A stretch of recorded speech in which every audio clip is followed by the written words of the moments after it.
As I grew older and I start having children, I recognized that if I don't get it, my children will get it. Yeah, so that would be the next generation. And I asked the Lord to let me take this courage so that my children would not be afflicted Right, with cancer. right. Because cancer is genetically ingrained in my family. Right. Imagine the others already died from prostate cancer. I coming off of cancer surgery, and I got to go to the hospital to see my two sisters. One fighting terminal breast cancer. The next one being diagnosed with a rare form of nose cancer. Wow. She was given 5 years to live. Two sisters in the hospital. Wow. And I going back to the States for my checkup. And I begging my sister to hold on till I get back. 3 of you with cancer at the same time. 3 of us with cancer. At the Three same time. siblings with cancer siblings. at the same time. At the same time.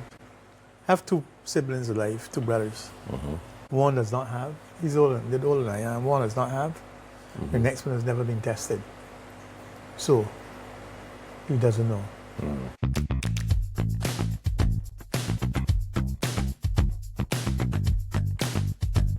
Welcome back to Real Health Black Men Podcast. Today I'm happy to be sitting here in Barbados with a friend, and we're going to talk about his health journey. So my friend is Neville Brewster, and I'm going to have him introduce himself, and then we're going to get right into the conversation. So Neville, tell us a little bit about yourself, your name, if you want to share your age, your occupation, a little bit about you. My name is Neville Brewster. I'm 69 years old, from Barbados, the world's paradise. But even though it's the world's paradise, in the Caribbean we still have our health challenges, as you know. Former corporate exec in Barbados, a former Barbados national athlete as well. Okay. Track and field athlete. Very healthy, very conscientious, but still a myriad of challenges which I've faced, which I will detail to you very shortly. Well, thank you, Neville, for that introduction. So we're going to talk about your health journey today, your health story. So you faced a number of challenges over the years, but did you have any indicators that anything was wrong, anything that was telling you you need to go to the doctor, or was it just part of a normal routine, normal medical system that you found out that there was some concerns? Well, I lived a very healthy lifestyle all my life. In July 2013, I actually was feeling the best I've ever felt. Working in corporate Barbados, a good family, very good career. Everything was going well. But I had to go for my executive medical. And I went for my executive medical. Normally, checked out, everything would checked out good. The year before, everything was great. And after the medical, about 2 weeks later, I got a call from my doctor. I need to see you immediately. I said, okay. But when he said that, I knew what had happened. You had an idea. Because let me preface this and let you know that I knew that I would have prostate cancer. The question was, when will it be diagnosed? How did you know? I knew because my family have a history of cancer. Okay. My dad, God rest him in his grave, he had prostate cancer. He died from prostate cancer. Okay. He had one brother. He died from prostate cancer as well. My 3 older brothers, they died from prostate cancer as well. So when I got that call, I left the office. And he said to me, you have to see a urologist immediately. That started my journey in consultation with the urologist. I saw one urologist. Then I called a personal friend of mine, good old buddy of mine, senior in the medical field. I explained to him my position. And he said to me, I want you to see a different urologist. I said, but I don't want to because of experiences. He said to me, give me 10 minutes, I'll call you back. Call me back in 10 minutes. Your appointment is tomorrow morning at 9 o'clock. Wow. With the urologist. I went and he did regular tests again, finger tests as usual, PSA. Then he called me back next week and told me we got to do some biopsies quickly. My PSA had moved from 1.25 in 1 year to 8.24. Wow. I had to work quickly. We did the biopsies. 2 weeks later, biopsies came back. 10 of my 12 cells already had in cancer. Wow, 10 or 12. Yeah, both left and right. Had already cancerous. I had already made up my mind that I did not want to know how long I would live with cancer in my body.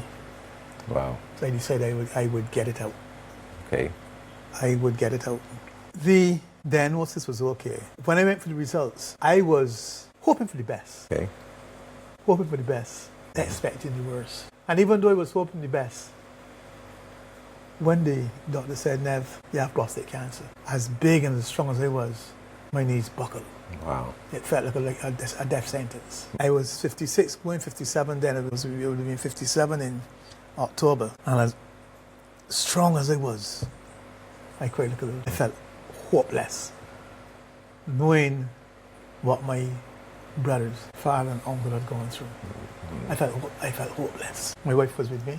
And I remember when I left the doctor, I had a lot of people in the waiting room.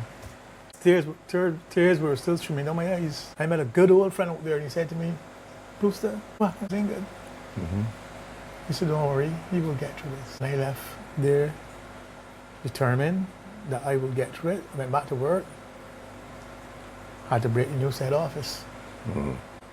The then managing director said to me, and this is a senior company in the Caribbean, but I was working with them. Caribbean company, not Barbados, Caribbean company, regional, yeah. Regional company. He said to me, we got to give you the best care possible. And he asked the folks to search the best hospital that I can go to. And they came up with John Hopkins in Maryland. In Maryland, yeah. In Maryland. Yeah.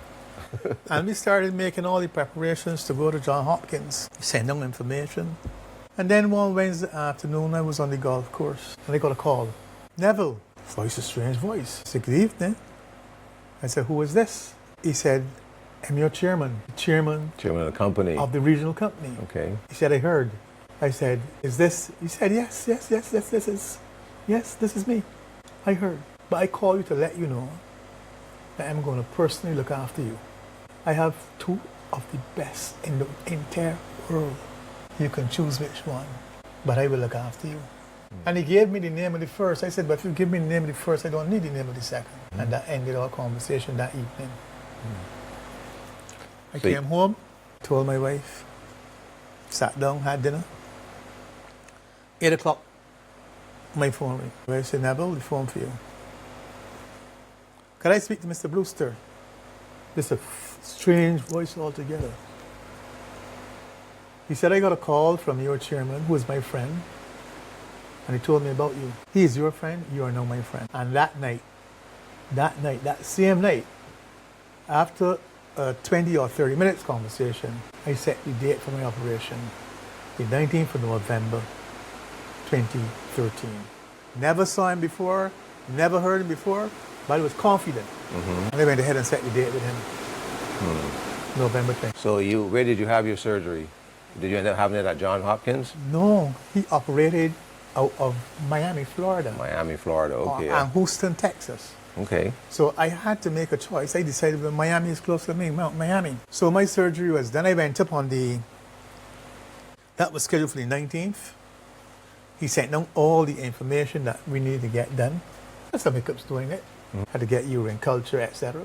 I did all those things. I went up on the 15th. It was Friday the 15th. In November, met with him on Monday, 18th, for 1 hour. And the conversation wasn't even about prostate cancer surgery. The surgery, yeah. It was about cricket. It was about cricket. Yeah. He's Indian, by the way. He was 46 at the time. So he was confident that he had it. Excuse me for one moment while I take the time to tell you about my new website, grantleemartelli.com. Here you will find links to all my podcasts, both audio and video versions, and other things that I do. So check it out, grantleemartelli.com. That's Grantley with a Y and Martelli with a Y. And continue to follow us on Facebook and Instagram. Now let's get back to the program. So we set the date. I stayed in a hotel about 200 yards away from Jackson Memorial Hotel. That's where I had my surgery. Everything was divine intervention. Yeah, it sounds like it from the very beginning. So you have the radical prostatectomy? Yes, I had. I'll come to that shortly. I had an experience one Wednesday morning. I was in my yard cleaning my dogs. 6 o'clock, around 6 o'clock. And it only dawned upon me, Nev. I said, man, why you? You're in the prime of your life. Everything is going great. Why you? Right. And at that moment, I asked the Lord why me. I asked the Lord why me. And he said to me, Neville. Well, you give your heart to the Lord. Praise God, yeah. After that. So I remember that Tuesday morning, my wife drove me down to the hospital. I had to get there for 9 o'clock. My surgery was scheduled for 2:30.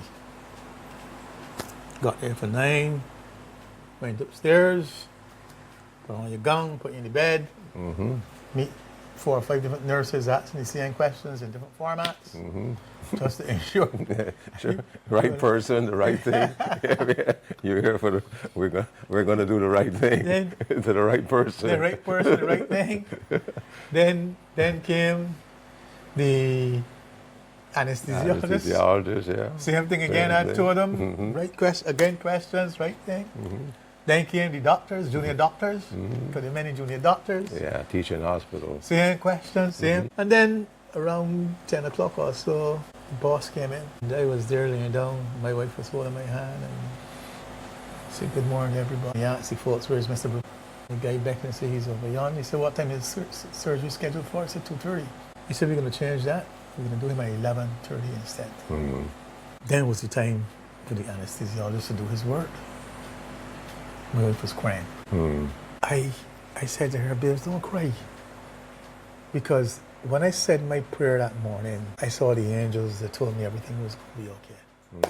I said, it's going to be okay. And the anesthesiologist said to me, how did you get here?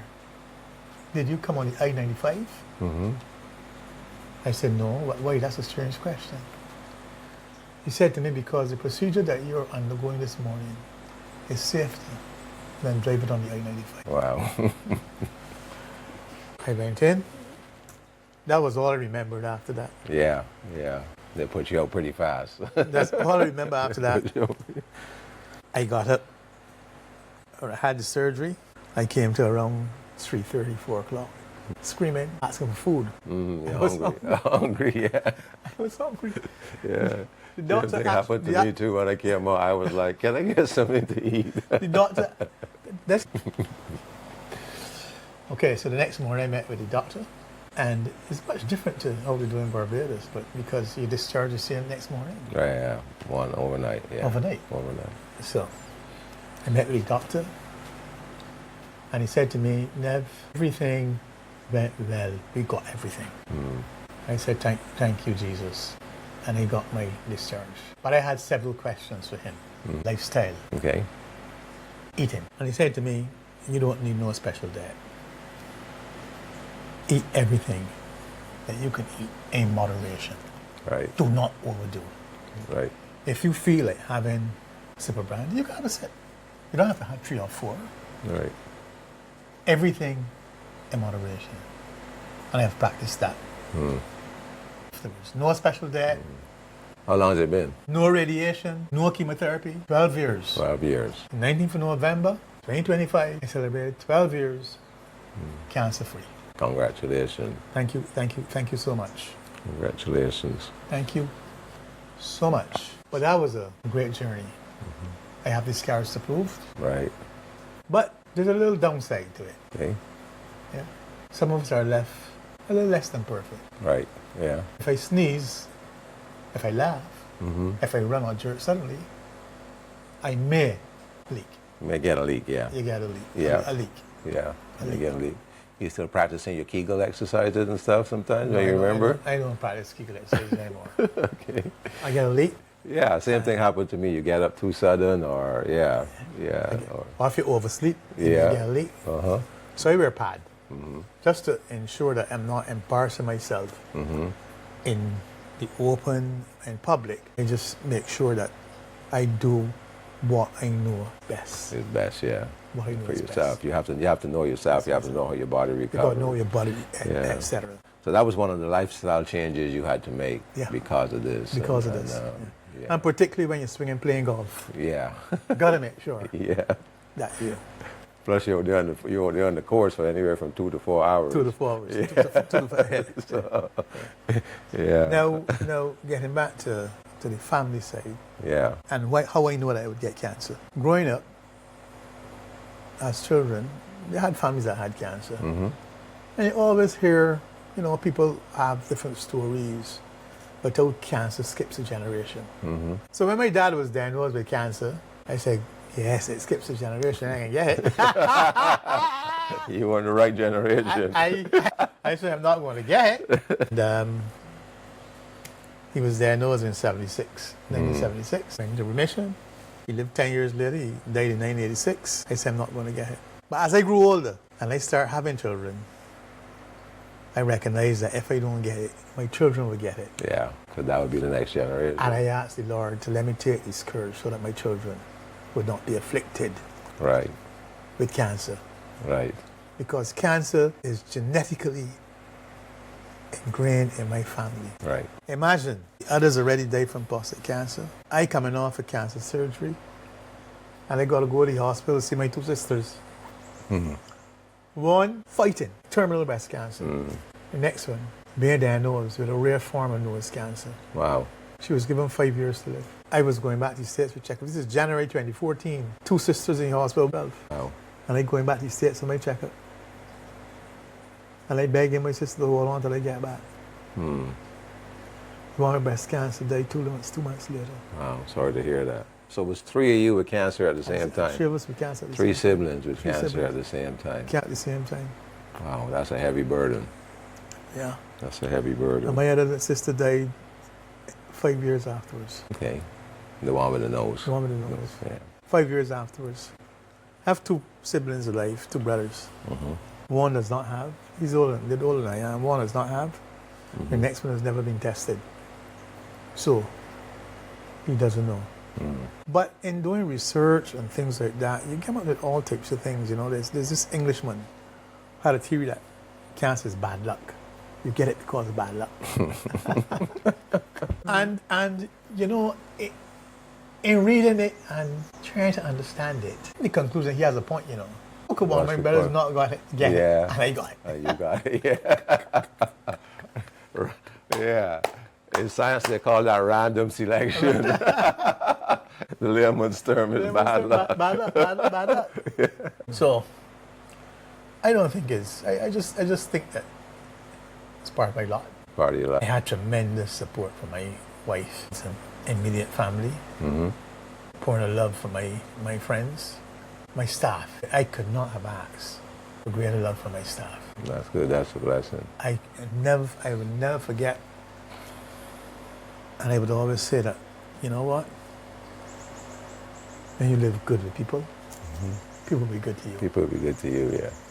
My directors, marketing director, my operations director, my finance director, the evening I was leaving to go for my surgery, Wow. it walked me to my tears. Wow. In Yeah. tears. Not knowing the future, yeah. When Then they got to welcome you back. When I came back. Yeah. Neville, it sounds like your cancer journey has been quite blessed. Good support system, good family system, but you also have the genetic predisposition of it. And sounds to me from your story that there was some emotional experiences with the whole thing. Yourself, your sister, 2 sisters going through it at the same time. So how do you deal with the emotion? Give us a little bit about how you deal with those emotions, or how did they affect you, and how did you keep yourself on a positive vein? Dealing with cancer is not easy. Mm-hmm. It's not easy. You have to be strong, and above all, you have to be blessed. Faith is what gets these type of situations.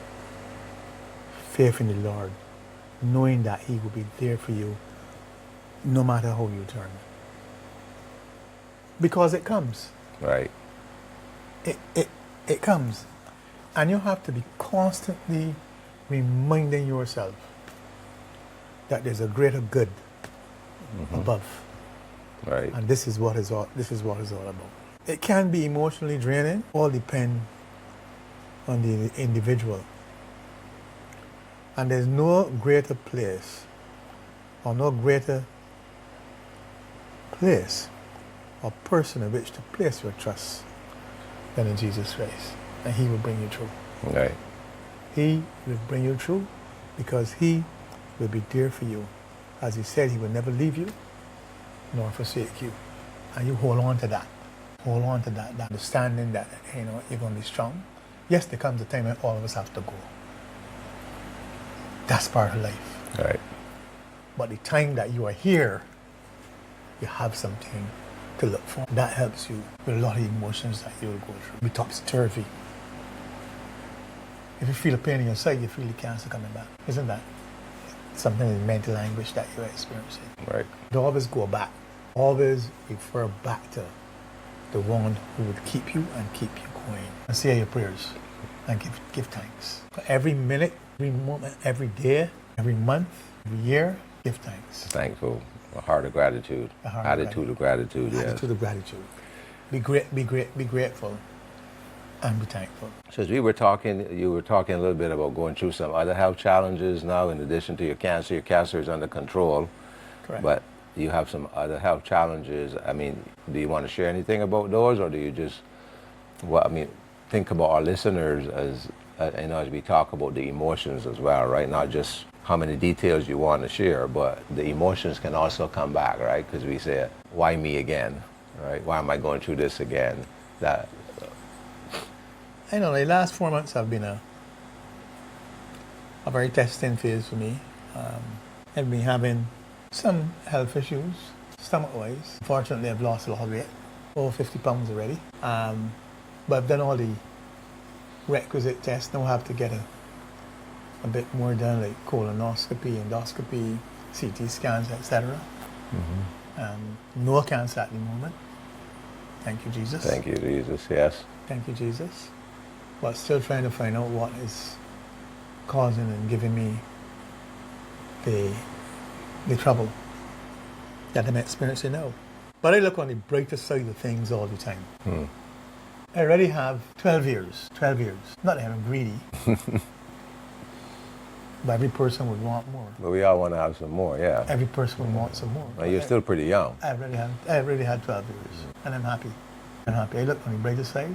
I'm happy. I would do whatever is necessary to get back to good health again. But if that isn't to be, I've had 12 good years. Okay. And I'm thankful. So what do you do to maintain your mental health and your physical health? We talked a little bit about you playing golf, but what things do you do to just keep yourself energized and healthy and being, like you said, being able to face life and enjoy life, the remainder of life that you have? Well, I was always athletic, so even before golf, I would walk daily, make sure that I get in my walk. I have a small consulting company, but when I get the opportunity, that keeps me busy in terms of work, doing business plans, or going to some place in the Caribbean and doing a little bit of work, etc. And then going with the brothers on Sunday at church, and then going to men's fellowship and giving talks sometimes to men on health issues, particularly prostate cancer. Okay. Because I find that a lot of men shouldn't die from prostate cancer. Yeah. They should not. That's one of the reasons for this podcast. Most men should not be dying from prostate cancer. With early detection and screening. If you could live without a prostate, why not live without it? Right. Yeah. But they have big egos. A lot of men have big egos. And they believe that losing their manhood is going to be a downer on them. I say to those men, don't wait and get 6 months or a year or 2 years. Think about life. Use the various avenues available to you, and you can extend your life by years. You know, there's so many other things that life can bring. You still have joy if you have a good surgery. safe surgery, and nerves aren't damaged, you can still get an erection. Right, you can still have it, yeah. You can still have sex. Still have a sex life, yes. It is different, but you can still have sex. Right. As a matter of fact, there's a school of thought that you may even get a better erection. But there's a difference. But sex isn't all. Sex isn't all there is to life. It's not all there is. Particularly when you're within the older range. Sex is okay, but life is important. Life is important. Life is more important. Life is for living. Live life. Get it. Live life. Life is for living. You know that singer in 1982? I remember who it was, a Jamaican singer. I remember it was. He sang his song, Life is Just for Living. Life is just for living. Yeah, I was just Life thinking is about just it. for living. I was just thinking about it. Right? Don't worry about sex. Don't worry about those things. Those things are ancillary. Get information, right? Get You got to information. get the information so you know what's going on inside It's your body. inside of you. Get so the you can make information. wise decisions. Make wise decisions and live. That my decision was based solely on extending my life living. I didn't want to know how much time I would have got that inside my body. Right. I want it out. Let me see how much time I get with it out. Right. And I can tell you, I got 12 years already. Yeah. So some of the guys in my prostate cancer support group that I attend, they have this saying that prostate cancer is no longer a death sentence. It is a life sentence, right? So life means that once you get the information, you make a wise decision, you deal with it, you can live a long life like you have. Yeah. They can have.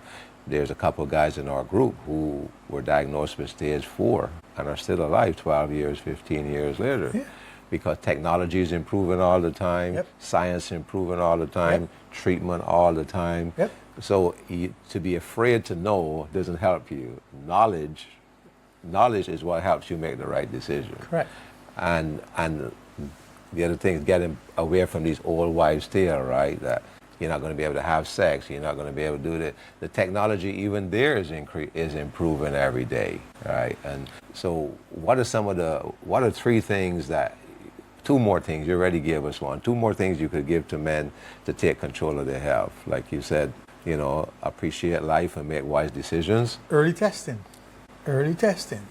Prostate cancer is prevalent in black males. I don't know if because of our sexual prowess or what, but our proclivity to have sex regularly, but it's very prevalent in black males. Right. So, as long as you know that you are at risk, any person in your family, I urge you to get tests early. A lot of people talk about finger tests. The finger test tells you if the prostate is enlarged. But yet, there are blood tests now that you can do. I mean, my doctor is one accredited with the K2, I think it's the K2 score, or one of those that can tell you now if you have cancer. Yeah, there's a new blood test and there's a new urine test that can tell you if you have cancer. Correct. Yeah. My doctor was one of the doctors that accredited with that score. Yeah, so that helps with the argument and not knowing, right? Because you're here thinking that something's going to happen, but you don't even know that there's a new test out there that isn't even what you're thinking. Correct. Right? if you don't expose yourself to knowledge. But still, if the finger test works, it works. It works, yeah. And understand, I mean, but you have to find out. Right. The thing is to get tested. Get tested. And don't wait until it's too late. If you have any symptoms whatsoever, don't wait. You know the problem with men, and it's unfortunate. Do you know that if a female gets sick today, she goes to the doctor? But if a male gets sick, he say can get better? Yeah. I can be all right. I can be all right. I can be all right? I can be all right? Yeah. I can be all right? Yeah, till he's bend over in pain. It's like, to your wife, take me to the hospital. Yeah. I can be all right? Yeah. It doesn't work that way. Doesn't work that way. You have to see doctors. Yes. Your body is the same. Yeah, the same body. You have to look after that temple. Yeah, Go look after that temple. Make sure that you get your checks and regularly. Yeah, but Get your checks. Get checked early. If you know that, and if you know you're at risk, don't ever forget to get them checks. don't ever forget check. Get your annual physical. Get your annual physical. Get your annual physical. I mean, I had to do mine as a senior exec. Because that helps you know, also helps you get familiar with your body. But yeah, I had to do mine. I had high blood pressure for years. That's controlled by medication. I had so therefore you had to get heart tests Every test that you could think of, I had to get Yeah. as a senior. That's similar to my story. I also had to get a physical, annual physical, so it was part of my requirements to go to the doctor, which in a way it helps us a little bit. Yeah. But for the fellows who don't have that, you got to make the choice to go. Correct. Right? And my brothers and fathers, they had that. Right. So they had to make a choice to go. Yeah. Or one of my friends says, let your wife remind you, you know, and let her make the appointment, because he was telling me about 70% of the appointments that come to him are made by the spouse, but not by the guy. And there's nothing wrong with that if you want your wife to remind you to do. But you get back to what you were saying. The choice is living. So if your wife has to help you to live longer, then let our egos go aside and say, help me live longer. And think about your children. Yeah. You know, the other part about it is your children. You know, you may say, and I feel all right, but think about those children who you have as well, who are looking up to you and want you to be around. Daddy be there. They want you to be around, and they want you to see your grandchildren and stuff. Yep. So, fellas, we just want to say to you, you know, take control of your health. Don't just wait and say passive, we want to be tough, we want to say we can do it. But there's certain things in life that are happening inside of us that we need to know what's going on. And the only way we know what's going on is by getting our physical checkups, getting early detection testing, knowing our family history, and being informed. You can always make decisions when you're informed. Not being informed is where we get into problems, because then we wait for pain. And many of us know when it comes to things like heart disease, cancer. Those kind of hypertension, pain, you don't want to wait for the pain, because pain means that something has already gone wrong. Yeah, gone wrong. And I am not aware if you know about the when prostate spreads and goes to the bones. It is one of the most painful deaths. Once it metastasizes, you could ever want. Yeah, it goes fast too. It goes fast, and it goes to the bones. If the wind blows, it hurts. Yeah. Well, thank you for your time. Really appreciate it. And guys, I hope you find this episode to be really enlightening and encouraging. And remember, we can take control of our health, and we can make wise decisions without fear, and we can be around to support our family and our children and our grandchildren. So thank you for listening, and see you the next time. Thank you.